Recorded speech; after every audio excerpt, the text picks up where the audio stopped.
Blessed Sunday morning po sa bawat isa sa atin. Ako po si Pastor Ryan and it's a great honor and privilege po para makapag-mensahe po ulit ngayong umaga sa inyo. So, kamusta po kayo? Nitong mga nagdaang araw, malakas po ang ulan, ano? And I hope lahat po tayo dyan, kung nasaan man po kayo, nasa maayos kayong kalagayan. Ako po ay dito sa aking kwarto, medyo pinahati na ako. And yung kisame namin, nagtutuluan na rin. So, I hope okay kayo, no? Yung mga kababayan natin sa ibang lugar, ano, ang Laguna po, dineclare ng state of calamity. Kung nabalitaan nyo po, no? At mapapansin natin sa ating lugar dito sa Pilipinas, talagang matindi ang baha. Ano, mapalad po tayo ngayon kung ikaw po or kung tayo man ay may tirahan, ano, kasi yung iba walang tirahan. At yung iba ay hindi alam kung saan matutulog, paano kakain. Iba nasa evacuation center. So, blessed pa rin tayo, no?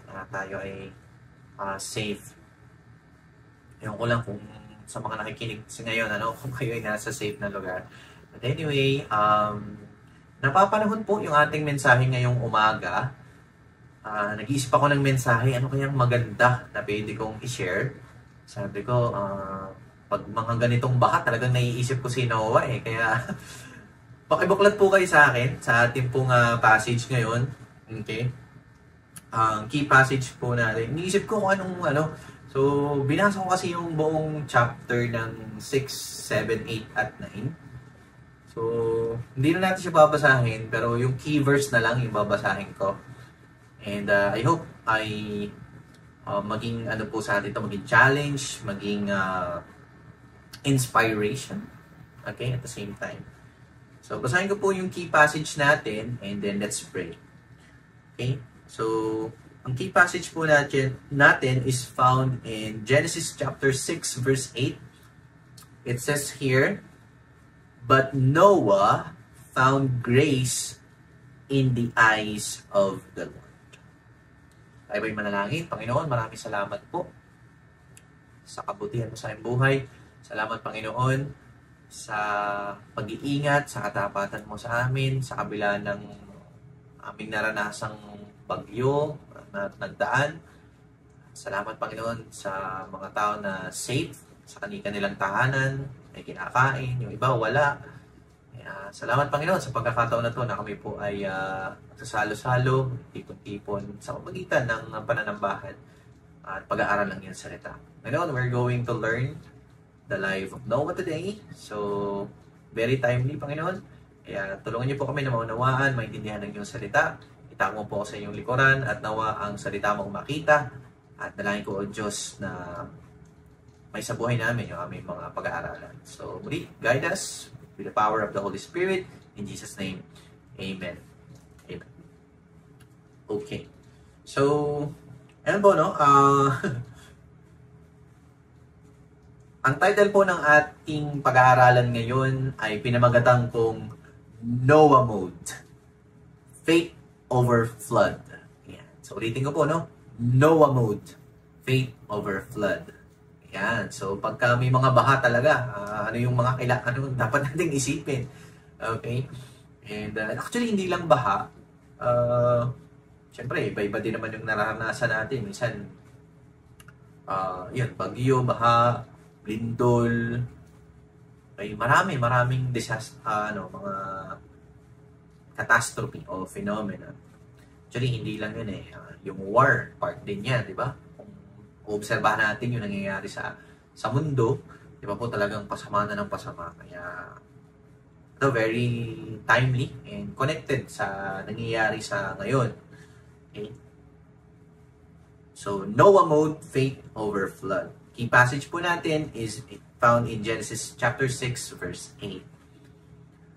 So, konting background lang, sino ba si Noah? Siyempre, alam naman natin, no? Di ba? Sabi, siya po yung nag-part ng Red Sea.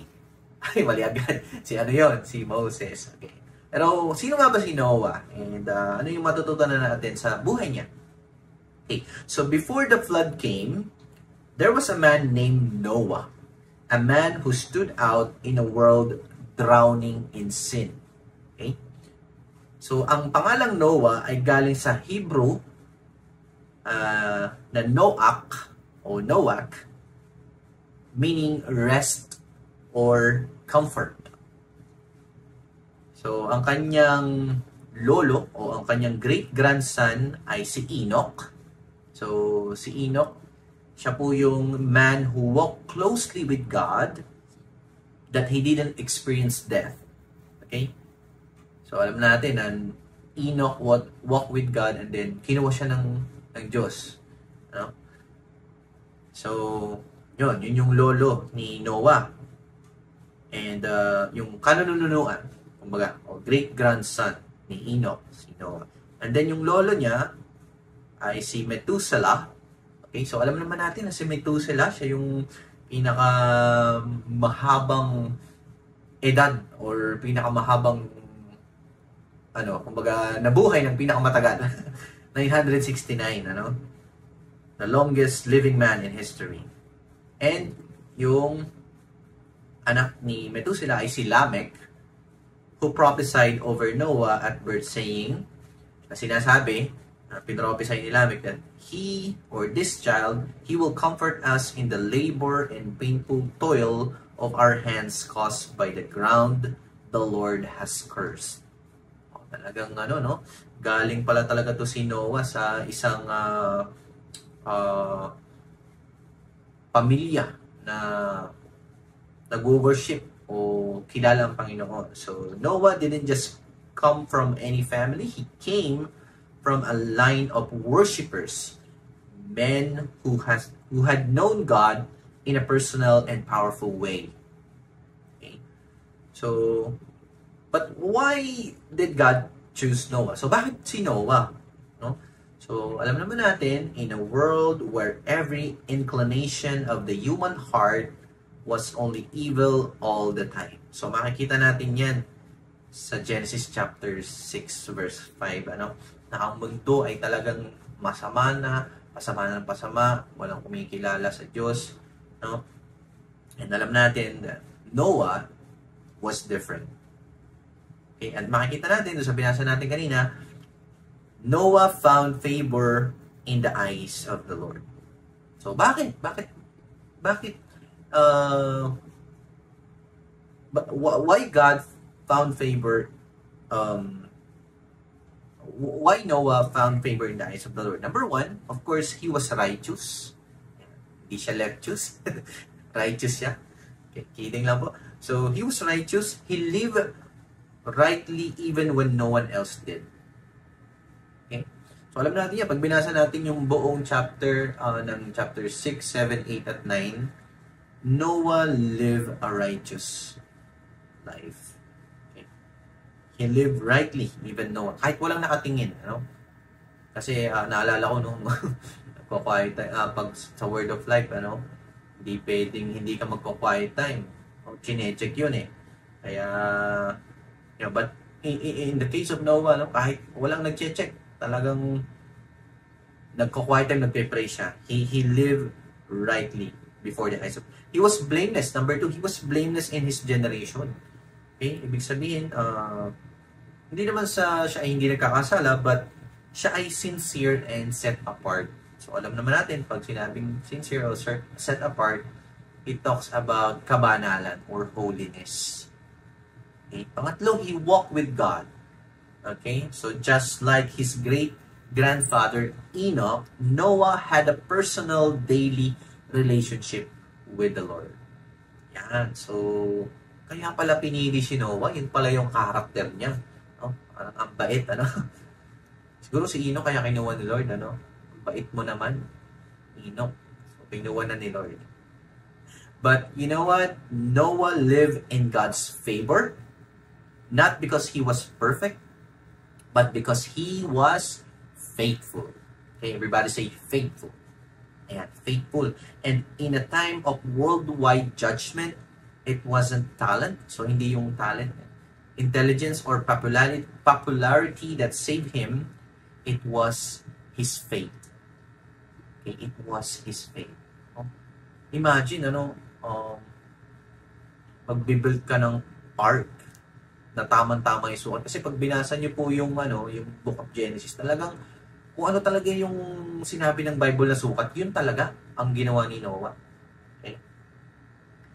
Today we're going to look at how Noah lived, how God moved, and how you and I can live in Noah mode. Faith over flood. Okay? Obedience over compromise, and purpose over pressure. So, very timely, kasi nakaranas tayo ng baha. So, sino bang Bible character pagka binaba? Si Noah agad ang maisip natin, So, tatlong bagay lang po ang ating pag-uusapan. So, number 1, the corruption of the world. Number 2, the character of Noah. And number 3, the covering of the ark. Tatlong C. Okay? So, una, the corruption of the world. So, makikita po natin sa chapter 6 ng Genesis, verses 5 to 7, na laganap ang kasamaan ng tao. Laganap ang kasamaan. Ang bawat tao ay nabubuhay sa kasalanan. Walang takot sa Diyos. At puro kasamaan ang iniisip at ginagawa. No wonder, even up until now, yan, nakikita natin, nakikita natin sa news, laganap talaga ang kasamaan. Kasi, dahil yan sa kasalanan. And if you go back sa konting background pa, nagpunta rin yung mga giants na tinatawag, o the sons of God, na mas lumagana pa yung kasamaan. Anyway, so, makikita natin sa Genesis chapter 6, 5 to 7, yung corruption ng mundo. Okay? And because laganap ang kasamaan, okay, walang natatakot sa Diyos, okay, kumbaga nagpa-party-party sila, we know the background, na sila ay parang minamak pa nga nila si Noah. Sabi, anong gagawin mo? Paano wala naman tubig dito. Anong ginagawa mo? Ba't ka nag-build ng ark? Okay? So, hindi nila alam na may warning. Okay? Na ni-reveal ang Diyos kay Noah. So, laganap ang kasamaan at nasasaktan ang puso ng Diyos. Okay?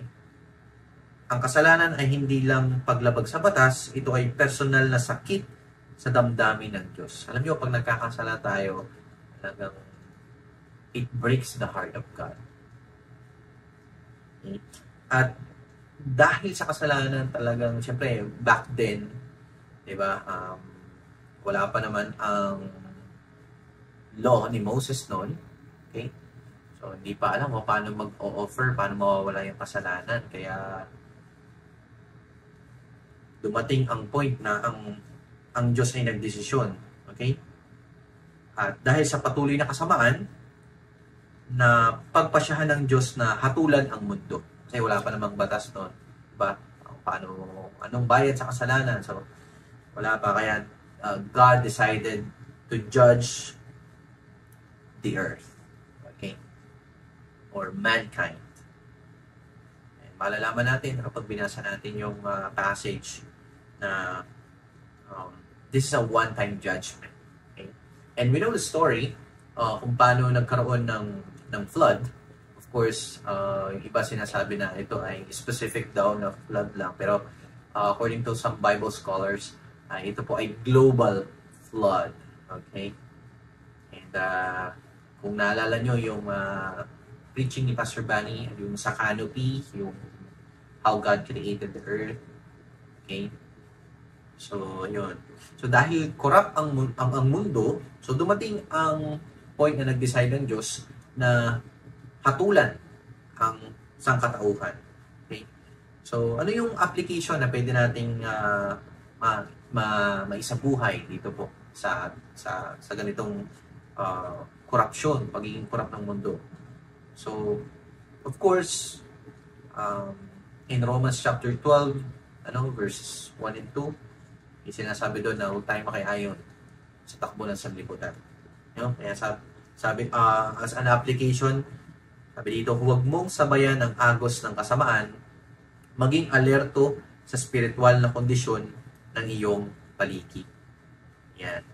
Kasi, syempre, sa mga nakikita na sa paligid, everybody's doing it naman. Baga, it's a new normal. It's a new norm. So bilang application po, huwag tayong sumabay sa agos ng kasamaan. So, in a world full of sin, lahat gumagawa na ng kamalian, kasamaan, huwag natin silang gayahin. Because we are built different.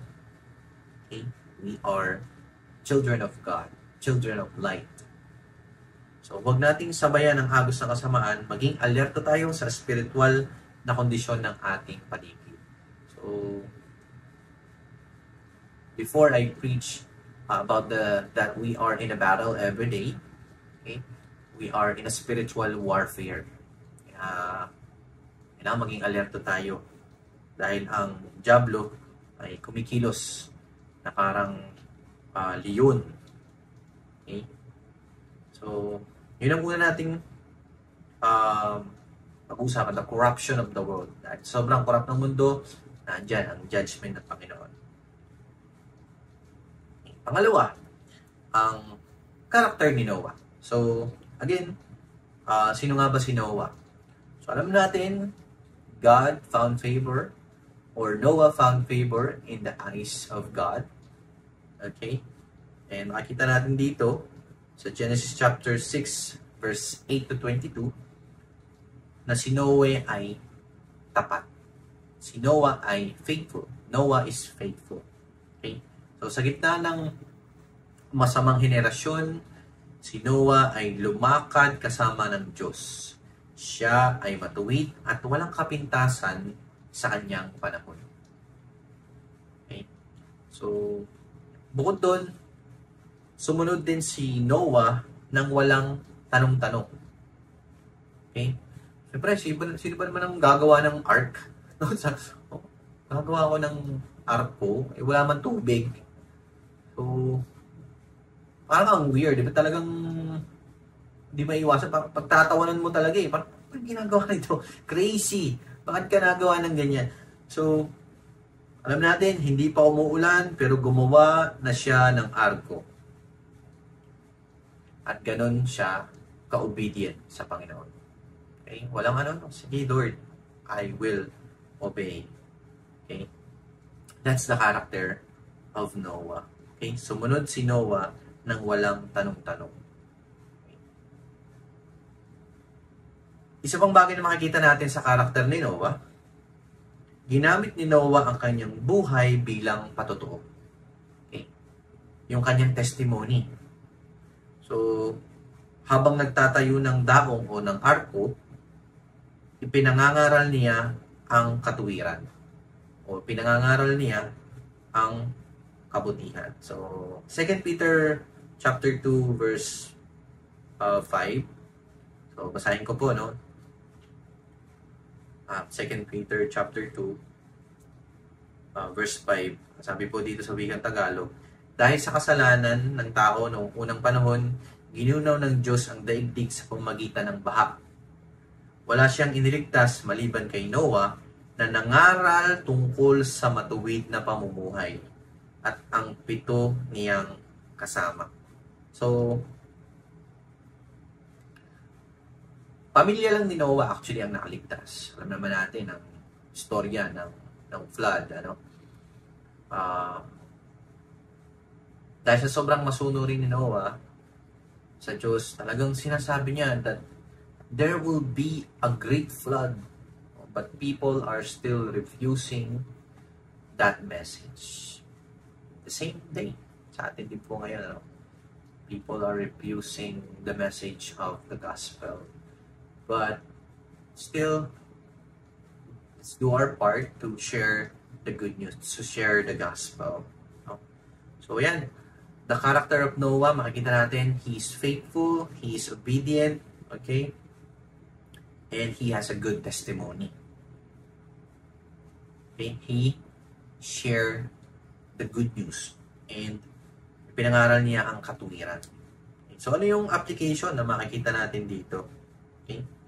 So, sa buhay po natin, kung ikaw lang ang Kristiyano, no? Kahit ikaw lang ang matuwid sa inyong pamilya, hindi lang sa pamilya, kundi sabihin natin sa trabaho o sa school, okay? Manatili kang tapat.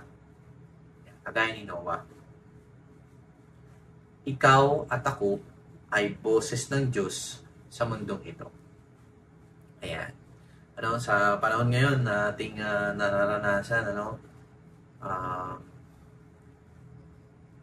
sa mga napapanood natin, mga tao na walang matirhan dahil sa baha, tayo po ay maging isang mabuting patotoo sa kanila. Okay? Maging boses po tayo ng Diyos sa mundong ito, makasalanan. Okay? So, kahit ikaw lang ang matuwid sa pamilya, trabaho o paaralan, manatili kang tapat dahil ikaw ay boses ng Diyos sa mundong ito. Okay. Panghuli, okay? The covering of the ark. So, makikita natin yan sa chapters 7 hanggang 7, 8, 9. Okay, 7 hanggang 9. Okay? Pero ano ba yung ark? Okay, what is the ark? Anong ibig sabihin ng ark? O sa Tagalog ay kaban o daong. Okay? Ang kaban, arko o daong, ay isang malaking barko na pinagawa ng Diyos kay Noah. Ito ay may sukat, saktong sukat, disenyo, at layunin mula sa Diyos mismo. Ang ark o kaban ang nagsilbing taguan o kanlungan ni Noah at ng kanyang pamilya mula sa baha ng paghuhukom. Sa simpleng salita, ang kaban or the ark is a symbol of safety. Okay? Ang kaban ay simbolo ng kaligtasan sa gitna ng kapahamakan. So, alam naman natin, no? Pumasok sila sa ark, hindi ko alam paano nakapasok yung mga malalaking animals, pero ang galing lang, no? Talagang powerful lang, Lord, kasi imagine paano kayo nakapasok yung apis. Paano kayo nakapasok yung yung snail, sa sobrang bagal, no? Pero kahit slow yung snail, talagang niligtas pa rin ng Diyos. Siguro ganun din, kahit mabagal yung pag-usad natin sa ating faith, kapag nag-persevere tayo, liligtas talaga tayo ng Panginoon. So, i-imagine ko lang, malikot ang imagination ko, sabi, paano kaya nakapasok yung giraffe, yung malalaking animals, yung elephant, di ba? Ang bigat mo. Ibig sabihin, sobrang tibay talaga ng pagkakagawa nung ark. And again, the ark is a symbol of safe haven or safety, safe place. Okay? So, alam niyo sa panahon natin ngayon, ang kaban o ang ark ay sumisimbolo kay Kristo Jesus. Siya ang ating ark of salvation. Kapag ikaw ay na kay Kristo, ikaw ay ligtas. Alam nyo, sa panahon na nararanasan natin ngayon, yung gera, paglindol, pagputok ng bulkan, totoo yung sinasabi ng 2 Timothy chapter 3, that perilous times will come. Okay? Men will be lovers of money, lovers of themselves, boasters, blasphemers. You can find that there in 2 Timothy chapter 3, na ang mundo ay papasama. People will be ungrateful, disobedient to their parents. Ayan. Mararanasan po natin. Pasama na ng pasama ang mundo. Kaya, in a world ng dying, decaying, let's be like Noah. Okay. So, yan, sa panahon natin ngayon, the ark or Jesus Christ is the symbol of the ark. So, ano bang ginawa nila? Of course, pumasok si Noah sa ark. Okay? Ang kanyang pagsunod ay nagdala ng proteksyon sa kanyang buong pamilya. Dahil sa kanyang pagpasok sa ark. Ang baha o ang flood ay hatol, pero ang kaban ay biyaya. Ark is the symbol of, flood is the symbol of judgment, but the ark is a symbol of grace. Pareho silang totoo, pero ang kaban o ang arko, ang sagot ng Diyos para iligtas ang mga tapat, ang mga sumusunod. So, of course, 40 days, 40 nights, umuulan talaga. Talagang tuloy-tuloy, parang kagaya sa atin naranasan natin ngayon, tuloy-tuloy ang ulan. Pero of course, matapos din yon, and paglabas ni Noah, okay, anong ginawa niya? Diba? Kayo, anong ginagawa niyo? Halimbawa, tumila na yung ulan. Diba? Sobrang lakas ng hangin. Sino nakaranas sa inyo? Talagang yung bubong na nililipad. Yan, kung ano-ano pa. And, syempre, of course, maglilinis ka kaagad. Ayusin mo, may stress ka. Ang daming linisin. Pero, mapapansin natin dito, okay, paglabas ni Noe, pagkatapos nung unos na naranasan nila, hindi niya nakalimutan magpasalamat sa Diyos. So instead of doing something, ginawa niya, nag-worship siya sa Panginoon. Sumamba siya at pagkatapos ay nakipagtipan ang Diyos sa kanya. And we know the rainbow came. Okay? And yun ang nagsilbing promise ng Panginoon na hindi na niya hahatulan pang muli ang sangkatauhan sa pamamagitan ng baha. Okay? Pero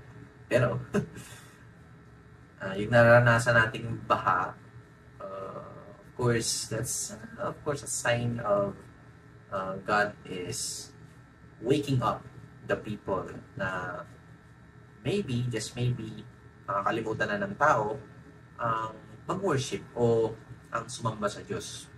May magpasalamat, wala. Pagkagising, walang pasalamat. Kasi marami tayong dapat ipagpasalamat eh. Paggising mo pa lang, may wifi kayo, may bubong, may tirahan, may kinakain kayo sa araw-araw. Isang malaking pasasalamat na yun. Okay. And maybe, just maybe, mga tao ngayon nakakalimot na sa Diyos. Kaya, makakaranas tayo na ganyan. Pero of course, di lang yun, factor talaga ang kasalanan. Okay? Dahil sa kasalanan, of course, ang tao nagiging makasarili. And dahil makasarili, talagang, gagawin nila ang lahat para isalba yung kanilang sarili-sariling pamilya. But anyway, instead na si Noah ay kung anong gawin, ayusin ang mga dapat ayusin, ang ginawa niya ay siya nagpasalamat sa Diyos, sumamba siya. Hindi siya nagreklamo na, Lord, kailan ba titigil tong baha? Kailan ba titigil ang bagyo? Ay, nako, yung mga sinampay ko, yung trabaho, ang dami, pwede natin i-complain. Pero sa mga ganitong panahon ay makita natin na God is in control. He knows what He's doing. And He cares. So, bilang application, sa atin, bilang mga Kristyano, so pumasok tayo sa arko o kaban ng kaligtasan. Yan ay walang iba kundi si Jesus. Sa Kanya, may tunay na proteksyon, pag-asa at bagong simula. Okay? Parang too good to be true, So, naranasan ko na yan. Wala naman nangyari. Pero, see, there are a lot of stories in the Bible that when you are with God, you have everything. When you are on God's side, you are protected. Okay? Kaya, sa mga tao na hindi pa nakakilala sa Panginoon, this is the right time. And kung ikaw naman nakakilala ka sa Panginoon, sa piling mo parang medyo lumalayo ka sa Panginoon, maybe this is the right time not maybe, this is the right time talaga to really come to the presence of God. So, as a conclusion for our message today, okay, we should live like Noah in a broken world. Live like Noah in a broken world. So, meron lang po akong tatlong challenge dito. Unang challenge ko. Okay, number 1 na tanong. Ikaw ba'y lumalakad kasama ng Diyos kahit magulo ang mundo? Ulitin ko, ikaw ba'y lumalakad kasama ng Diyos kahit magulo ang mundo? Siyempre, ang challenge natin dyan, we should not flow with the flood of the world's corruption. Okay, kahit nakikita mo, yung mga kasama mo, ikaw na lang ang hindi gumagawa nito. Okay? Ang KJ mo naman, okay? Killjoy. So, don't flow with the flood of the world's corruption. Pangalawang challenge, katulad ni Noah, handa ka bang sumunod kahit hindi popular? Or, syempre, alam naman natin kahit na si Noah ay minamock na o nire-ridicule na ng mga tao, ay tuloy pa rin siya. So, walk faithfully like Noah even when you are the only one. Mahirap yan, ano? Minsan naisip ko pagka ako lang yung gumagawa parang kasi dumating sa point po kasi parang napagod na akong gumawa ng mabuti. Pero sa tuwing naisip ko yun, sabi ko hindi natutuwa ang Diyos. At the same time, palagi nating isipin na huwag tayong tumigil na gumawa ng mabuti kasi darating ang panahon na aani tayo. Sabi nga dun sa Galatians, ano? So, walk faithfully like Noah even when you are the only one. Okay? Do right till the stars fall. Do right till the last call. Do right when no one else stand by you. Do right when you're all alone. Do right though it's never known. Do right since you love the Lord. Do right. Do right. So, I love that song. And pangatlong challenge, nasa loob ka ba ng kaban o ng ark? Or nakikristo ka ba? Habang may panahon pa? Are you walking with God? Are you with God? Do you know God? Do you know Jesus? Kasi kung hindi, this is the right time. So run to the ark because Jesus Christ is our only true refuge. Okay? So just as it was in the days of Noah, so will it be at the coming of the Son of Man. Matthew 24:37. So, sa naranasan po nating bagyo, pagbaha, okay, isipin natin. Okay. Noah mode. Faith over flood. So, yan po yung pinamata nating mensahe ngayon. Noah mode, faith over flood. And I hope may natutunan po tayo sa ating mensahe ngayon. And, okay, tatlong bagay lang. Yung corruption ng mundo. Okay, syempre, hindi dapat tayo makiayon sa corruption ng mundo. Character ni Noah. Okay, so, just like Noah, he do the right thing. Ginawa niya pa rin, sumunod pa rin sa Diyos kahit na hindi niya alam kung kasi minsan ganun tayo, no? Ano ko yung pinapagawa ng Diyos sa akin? Pero still, susunod pa rin tayo sa kalooban ng Diyos. And of course, yung covering of the ark. Are you with Jesus? Do you know Jesus? Okay. Recently lang po, no? Kung kilala niyo yung si Hulk Hogan, yung wrestler. Namatay lang pala siya. Nito lang, nakala ko matagal na siyang patay. Nito lang pala siya namatay. Pero, alam nyo, may nabasa akong article sa SOCMED na bago daw siya mamatay, nakakilala daw siya sa Panginoon. At bukod doon, pati yung pamilya niya ay nakakilala din sa Panginoon dahil sa kanya. So, what a great testimony. Kaya, yun po, I hope we learned something from our message today. So, tayo po ay manalangin. Lord, thank you so much for the life of Noah. Very timely. Na yun, kailangan namin isipin. Faith over flood. We need to be like Noah. Noah found favor in your eyes, and also, Panginoon, back then, wala pang grace, pero dahil sa Panginoon sa Kristo, nagkaroon ng biyayang walang katulad, umaapaw. We are so privileged, Panginoon, sa time namin. Kasi kung nanmumukhay kami sa time ni Noah, siguro marahil, baka hindi rin kami nakasama sa arko. Pero dahil sa Panginoon sa Kristo, nagsisilbing arko, kami po ay naligtas at meron kaming buhay na walang hanggan. So maraming salamat po, Panginoon, sa mayaman na biyaya ng iyong salita. So nawa, sa buhay namin ito at maging pagpapala po kami sa iba. Okay? So that's our message today. In Jesus' name, Amen.